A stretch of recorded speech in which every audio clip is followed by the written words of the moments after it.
Hello, and welcome to this preview of the 2017 Transport Topics Top 100 list of the largest for-hire carriers in the U.S., Mexico, and Canada. My name is Joe Howard. I'm the executive editor here at TT. I'm joined by Dan Bearth, our senior features writer. This year's TT Top 100 will appear in the July 10th issue of Transport Topics and will be the focus of a July 12th edition of our LiveOnWeb program. But you are going to get just a little bit of inside scoop today. Dan, I wanted to chat a little bit about what you've learned in terms of top line this year. What was the most interesting thing you found? Yeah, thanks, Joe. To the extent that this top 100 list is a scorecard for measuring how much business carriers do, there's a very interesting dynamic emerging at the top of the list.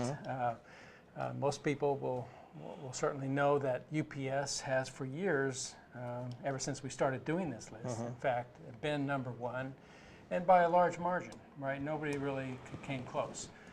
This year, FedEx ranks number two, but is within $3 billion of UPS. It's now a very tight horse race at the top. And I think this is interesting to see because these are two companies with tremendous reach and capabilities, and I think we're going to see renewed competition between them, and both companies are benefiting from e-commerce and growth in package shipments, and both are global players with a tremendous stake in world trade. So these are very important issues. We'll see how they play out over the next year, but something certainly to watch. And the $3 billion separation is just nothing. That says a lot about the top two companies on this list, doesn't it? Yeah. I mean, when you're doing $60 billion a year, that's a small margin. That's a small margin. And FedEx is doing quite well right now. So we'll see if next year they can maybe pull ahead of UPS. It will depend a lot on, I think, what each company does in the way of acquisitions, or and both have been active in that arena recently. So so we'll see. And in terms of this year's list, though, there's pressure on the top company, but there's also some things we're doing differently this year. Yeah, the list will look a little different for those of you who are close readers of the top 100. We are accepting revenue estimates for some companies this year for the first time, and therefore you're going to see a few companies which I know are going to be of interest to a lot of our audience. R&L Carriers and Central Transport International are two very substantial less than truckload carriers that we obtained revenue estimates for, so you'll see them listed for the first time. TMC Transportation is a big, very capable flatbed carrier based in Iowa. They will be listed. And perhaps most interesting to me is a company called OnTrack. It's a regional parcel carrier based in California that has now spread to surrounding states, and by our estimation does more than $500 million in revenue per year. I think that will surprise a lot of people, but it's another indication of the ability of these parcel carriers to take advantage of what's going on in the marketplace, right? With package shipments, more of them being delivered to homes, and so forth. Right. So that's one change. Yes. Now, parcel's a hot sector, of course, but there's also some shakeups among the other sectors. We break the list down, by sectors as well. So what's new and exciting on with the sector lists? Okay, in our sectors, yes.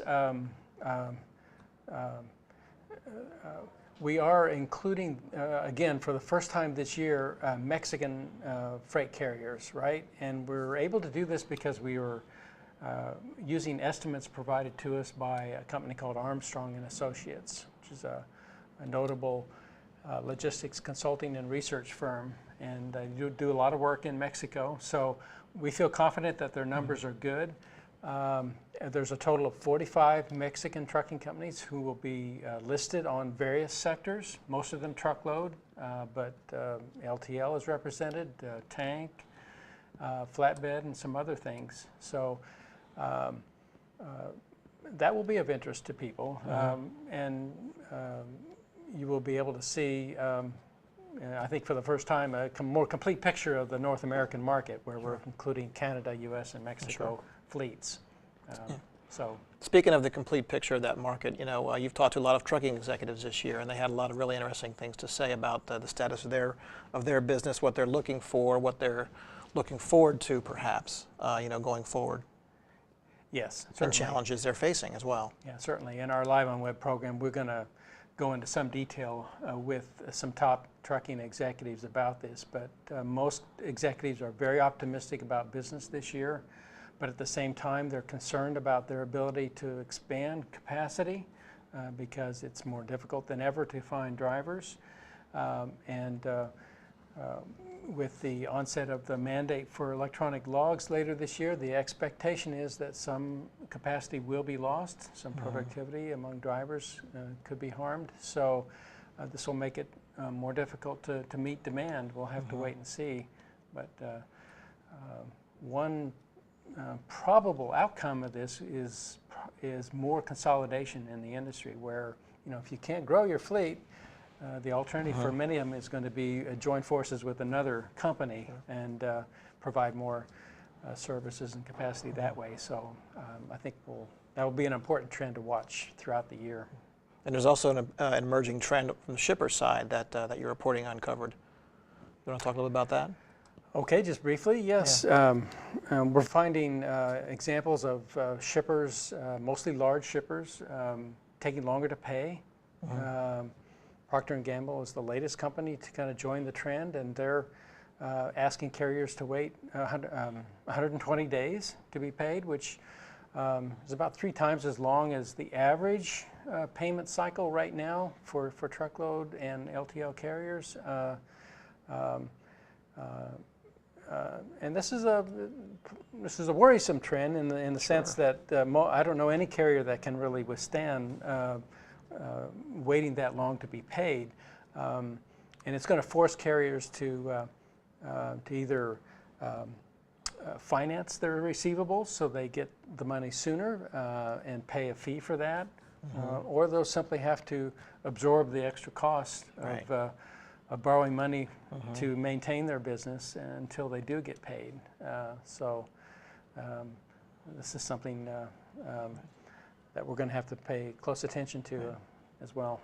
This and many other things is what we'll be delving into it at July 12th in our LiveOnWeb. So tune in for that, and thank you for joining us. My name is Joe Howard. That's Dan Bearth, and we'll talk to you again. Thanks.